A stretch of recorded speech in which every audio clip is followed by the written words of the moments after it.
पुणे जिल्ह्यातल्या खेड तालुक्यातील सातकर स्थळ ग्रामपंचायतीच्या निवडणुकीत चक्क एका माशीनं मतदानाचा हक्क बजावला। माशीनं मतदान केलं आणि संजीवनी तिगळे या महिलेची उपसरपंचपदी निवड झाली। काय आहे हे माशी पुराण, चला पाहूया एक विशेष रिपोर्ट।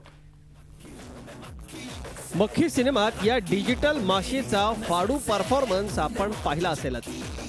एक माशी पण ती व्हिलनला कशी भारी पडते हे अख्ख्या सिनेमात आपण पाहिलं। सध्या पुणे जिल्ह्यातल्या खेड तालुक्यामधल्या सातकर स्थळ गावात अशीच एक माशी गाजतीये। सुमारे 5,500 लोकसंख्येचे हे गाव, पण गावच्या सरपंच उपसरपंचांच्या निवडीसाठी इथं निवडणूक होत नाही की मतदानही होत नाही। या गावानं आपली एक वेगळीच लोकशाही परंपरा सुरू केली आहे। सरपंच उपसरपंचांची निवड करायची झाली की गावचं ग्रामदैवत असलेल्या भैरवनाथ मंदिरात सगळेजण जमतात।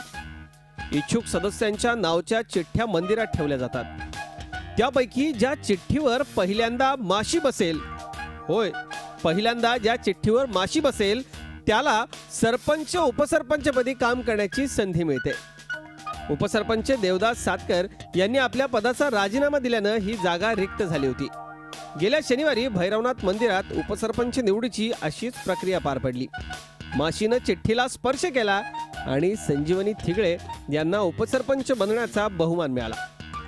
दुसऱ्या वेळेस माझी निवड झाली आहे। पहिल्या वेळेस एकदा आम्ही अशाच पद्धतीने माशी चिठ्ठीवर माशी बसून निवड करण्यात आली उपसरपंच पदाची, आणि ही दुसरी वेळ आहे। यापूर्वी आम्ही तसंच केलं आणि यापुढे असंच करणार।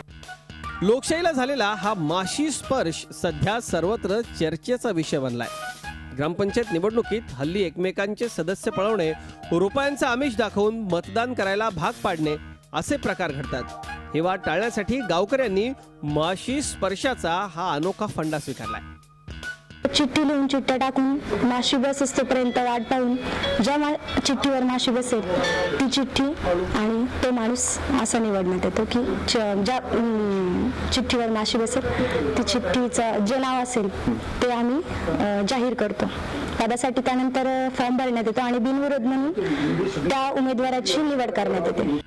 माशी शिंकणं म्हणजे एखाद्या कामात विघ्न येणं असं मानलं जातं, पण लोकशाहीच्या नावानं चालणारा घोडे बाजार टाळण्यासाठी आणि ग्रामपंचायत निवडणुकीत होणारा हजारो लाखो रुपयांचा खर्च वाचवण्यासाठी ग्रामस्थांनी हा माशी स्पर्शाचा पर्याय निवडला असेल तर त्यात नवल ते काय असंच म्हणावं लागेल। पद भूषवण्यासाठी लाखो रुपये जनतेला खर्च केला जातो, परंतु खेडमधील या सातकर स्थळामध्ये येथील ग्रामपंचायत पद भूषवण्यासाठी एकही रुपया खर्च केला जात नाही। येथील सरपंच हे की माशी ठरवते। सायदीप ढोबे, झी मीडिया, सातकर स्थळ, जुन्नर। झी 24 तास रहा एक पाऊल पुढे।